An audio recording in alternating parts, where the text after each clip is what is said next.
એટલે સંતની આજ્ઞામાં મન ધાર્યું થયું બહુ ઓછા પ્રસંગ, લગભગ નથી જ બનતા એમ કહીએ. પણ વધારે ક્યાં બને છે? મધ્યસ્થ કાર્યાલય.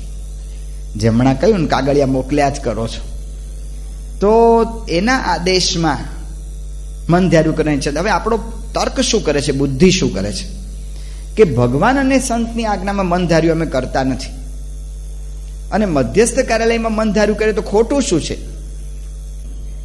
આપણે શું વિચારીએ છીએ કે હું ક્યાં સ્વામીનો વિરોધ કરું છું, હું મધ્યસ્થ કાર્યાલયના આદેશનો વિરોધ કરું છું. તો તુલસી રામાયણમાં એક બહુ સારી વાત છે. રામ ભગવાનની આજ્ઞાથી વાંદરાઓ સીતાની શોધમાં ગયા. એમાં અંગદને નેતાગીરી દ્વારા હનુમાનજીને બધાને શોધવા મોકલ્યા, અને હનુમાનજીને બધાની ટુકડી લંકા તરફ ગઈ અંગદ સાથે. એમાં એ ટુકડી એવી અટવાઈ ગઈ વચ્ચે સ્વયંપ્રભાની ગુફામાં ને એ બધામાં, કે જે નિશ્ચિત સમય હતો એ નિશ્ચિત સમય પૂરો થઈ ગયો.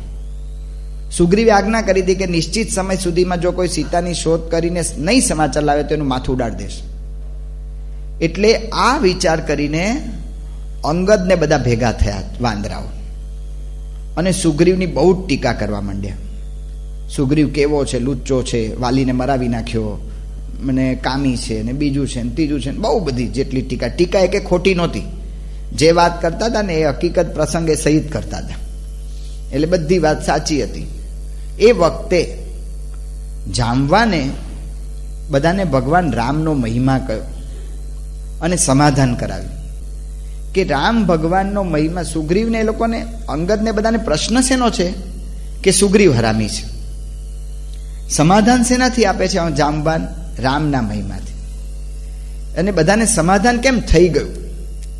એનું કારણ એ હતું કે જામવાને સમજાવ્યું કે તમે રામની નિંદા નથી કરતા, તમે નિંદા સુગ્રીવની કરો છો.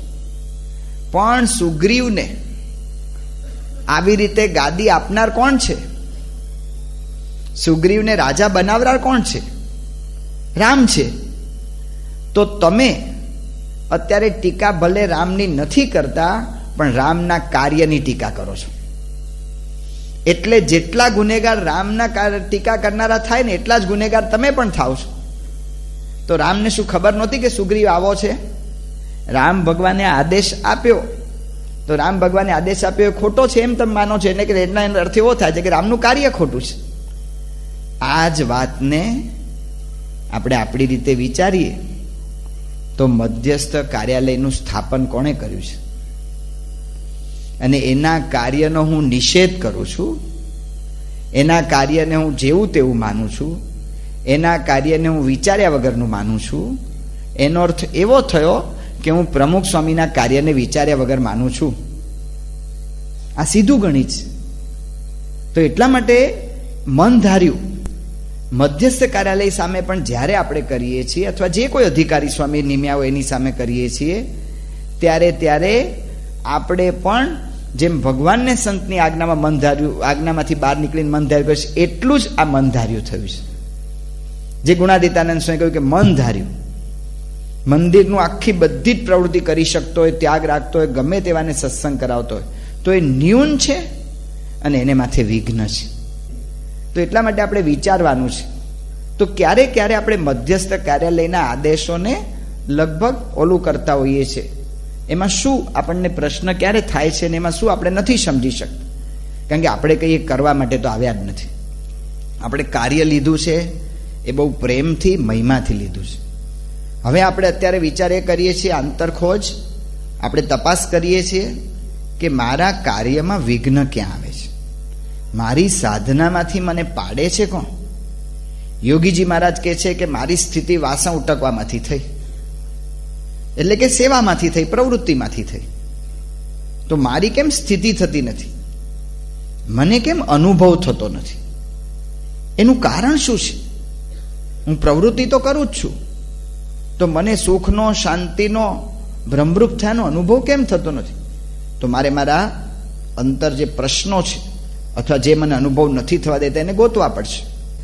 એક તો આપણને શું થાય છે, જે મારી દ્રષ્ટિએ વાત કરું છું, તમે તો કાર્યમાં જોડાયેલા છો એટલે મારા કરતાં વધારે અનુભવ થતો હશે કે સર્વાંગી વિચાર આપણો હોતો નથી.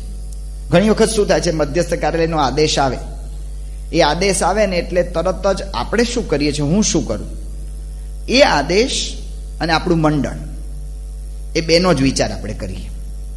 એટલે આદેશ અને આપણું મંડળ સાથે વિચાર કરીએ તો ઘણી વખત બંધ બેસતો નથી હોતો. ઘણી વખત અમુક આદેશ છે ને એ શહેરને વધારે લાગુ પડતો હોય છે. ઘણી વખત અમુક આદેશ છે ને એ અમુક પ્રદેશને, ધારો કે શહેર લેવલના ગામડાઓ હોય, ગુજરાતમાં એ બાજુ ઘણી જગ્યાએ ભલે ગામડા જ કહેવાય, પણ તમે ધર્મજ કહો કે ભાદરણ કહો કે પેટલાદ કહો કે સોજિત્રા કહો કે આવા બધા ગામ શહેર લેવલના જ ગામ છે, એને લાગુ પડતો હોય. ને આપણે અહીં કાઠિયાવાડના ગામડા છે ને એને લાગુ ન પડતો હોય. એટલે આપણો વિચાર શું થાય કે આવા નવા કાગળિયા ફેંક્યા કરે છે, આ લોકોને કાંઈ વિચાર જ નથી. પણ જ્યારે સર્વાંગી વિચાર કરવાનો હોય ને ત્યારે થોડું ઘણું આવું થાય જ. આપણો વિચાર સર્વાંગી નથી, બધાને લક્ષ્યમાં રાખીને નથી, એટલે આપણે એને સમજી શકતા નથી. ઘણી વખત કેવું છે કે આદેશ આપણને યોગ્ય ન લાગતો હોય, પણ બધામાં એક સૂત્રતા જળવાય ને એ આદેશ પાલનથી જે લાભ થાય એના કરતાં બીજો મોટો લાભ છે. આદેશ પાલનની અંદર ધારો કે આપણને એવું હોય કે ભાઈ આમાં આ મંડળ અમારું આમ ચાલે તો શું વાંધો છે, અને હકીકત દેખાય. પણ જ્યારે એક સાથે બધાને બહાર લાવવા છે ને બધામાં એક સૂત્રતા સંપ કેળવવો છે, ત્યારે એ આદેશ આપણો ખોટો, આપણે જે વિચારતા હોય ખોટો થઈ જાય. જ્યારે બધાને આગળ લેવાના છે, જ્યારે સંપ રાખવાનો છે. જ્યારે દાંડીકૂચ ગાંધીજી કરતા હતા એ વખતે જવાહરલાલ નહેરુ ગાંધીજીને મળવા આવ્યા, અને જવાહરલાલ નહેરુએ કહ્યું કે બાપુ તમે આ દાંડીકૂચ કરો છો ને મીઠાનો સત્યાગ્રહ કરો છો એ જરૂરનો છે, પણ એ કોને માટે જરૂરનો છે? દરિયા કિનારા જેટલાને અડે છે એટલા પ્રદેશને જરૂરનો છે. 50% ભારત એવું છે કે જેને દરિયા કિનારો અડે છે, પણ ઉપરનું અમારું ઉત્તર પ્રદેશ, મધ્યપ્રદેશ, પછી આ બાજુ પંજાબ, દિલ્હી, હરિયાણા, કાશ્મીર, બિહાર, એ બધા પ્રદેશો લો, એને દરિયો અડતો નથી. તો અમે અમારી રીતે બીજી પ્રવૃત્તિ કરીએ. તમે શેને માટે પ્રવૃત્તિ કરો છો? અંગ્રેજોને હાંકી કાઢવા માટે ને એનું દમન, એની અનીતિ ક્યાં છે બતાવવા માટે. તો અમને તો મીઠાનું અડતું જ નથી, મીઠું પકવવું ને એવું કંઈ. તો અમે બીજું કરીએ કે નહીં? તો ગાંધીજીએ ના પાડી દીધી. 50% આપણને સીધું જ દેખાય છે, આ સીધો હિસાબ છે કે 50%ને દરિયો અડતો નથી, એને શું કામ મીઠાના સત્યાગ્રહમાં જોડાવવું જોઈએ? તો એ ગાંધીજીએ સ્પષ્ટ ના પાડી અને કહ્યું કે અત્યારે આખા ભારતનું ધ્યાન એક જ કાર્ય તરફ કેન્દ્રિત થવું જોઈએ અને એ જ જરૂરી છે. એટલા માટે અત્યારે કોઈ પણ બીજી પ્રવૃત્તિ ન કરે, બધા જેને કોઈને જોડાવવું એ દાંડી કૂચમાં જોડાય. જો એક સૂત્રતા જળવાય ને એ જરૂરી હતું. બધા પોતપોતાની રીતે જુદું જુદું કરે એ જરૂરી ન પણ હોય, તો એ વિચારવું પડે. ઘણી વખત કેવું થાય છે કે આપણો વિચાર છે એ લાંબા ગાળાનો હોતો નથી. ટૂંકા ગાળામાં મારા જેવા આઘા પાછા થાય ને પછી આદેશોને ઉડાડીએ. 85ની અંદર જ્યારે આપણો સમય થયો, 59 દિવસનો સમય હતો, એની પહેલા બધે સ્વયંસેવકની નોંધણી થતી હતી. આ સ્વયંસેવકો ગામડે જતા હતા ને હું ડભાણમાં ગયો તો એમને કથા કરવા. મારી હાજરીમાં હું વાત કરું છું અને સ્વયંસેવકો ઊભા થઈ ગયા થોડાક. એ વખતે ડભાણમાં કોઈ બીજી વ્યવસ્થા નહોતી. આપણે અહીંયા સભા કરીએ છીએ, 50-60 માણા અહીં બેઠા છે. ઓલા સ્વયંસેવકો ઊભા થઈ ગયા, નીચેથી ગાદલા લેવાની મારી હાજરીમાં મંદિરની પ્રદક્ષિણામાં હોઈ ગયા. કથા કરીએ છીએ. આ સ્વયંસેવકો કરશે શું ત્યાં જઈને? એટલે પછી 59 દિવસના સમયની વાતો હતી. એટલે પછી મેં તો બાપાને કાગળ લખ્યો કે બાપા આ બધા વાતો કરે છે પણ અંદર આવી પોલમ પોલ છે, આ કંઈ સાચું નથી, એટલે હું તમને આ લખું છું. એ વખતે મધ્યસ્થ કાર્યાલયમાં અમુક યુવકોએ સંભાળતા હતા બધી વાતો, એટલે એને થોડું આમ ઓલું એ થઈ ગયું કે આ કેમ આવી ફરિયાદ કરે છે, આ છે તે છે આમ તેમ. તો આપણે તો કોઈ બીજાને વાત નહોતી કરી. એટલું વળી ત્યાગ બોલો છો અને મોટેરા સંતોએ આપણને વિવેક આપેલો ને એટલું થોડું કંઈક શીખી શકેલા, એટલે બીજાને કંઈ ના કરીએ, પણ બાપાને તો કહેવી જોઈએ. એટલે બાપાને વાત કરેલી તો બાપાએ મને કાગળ લખ્યો કે બરાબર છે તમારો વિચાર, પણ જે રીતે બધા બધું આયોજન કરે છે એમાં ભળજો ને આમ તેમને એવું બધું લખ્યું હતું. હવે લાંબા ગાળાનો આપણને વિચાર ના હોય, બાપા કેવી રીતે કોનામાં પ્રવેશ કરવાનો. અંતે તો નિર્ણય બાપા જ લીધો હતો કે 59 દિવસનો સમયો કરવો, લાંબો કરો ટૂંકો કરવો, એ કંઈ નિર્ણય આપણો તો હતો જ નહીં, સ્વામી બાપાનો હતો. અને આપણે જોઈએ છીએ 85માં કેટલો અદ્ભુત સમયો છે. ને એક પણ ફરિયાદ 85માં આવી નહોતી કે કોઈ સ્વયંસેવકો ભાગીને જતા રહ્યા. છેલ્લે દાડે બાપા ઓલા રાધાકૃષ્ણ મંદિરમાં રહીને સભા કરી હતી તો બધી અદ્ભુત થઈ હતી. તો ઉતાવળા થઈ જઈએ છે.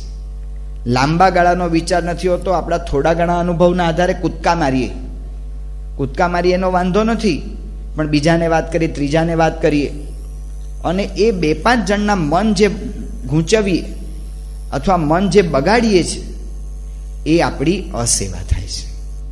એ અસેવા સ્વામીની થાય છે કહેતા કે સ્વામીના કાર્યની થાય છે. બગડે છે સ્વામીનું કાર્ય.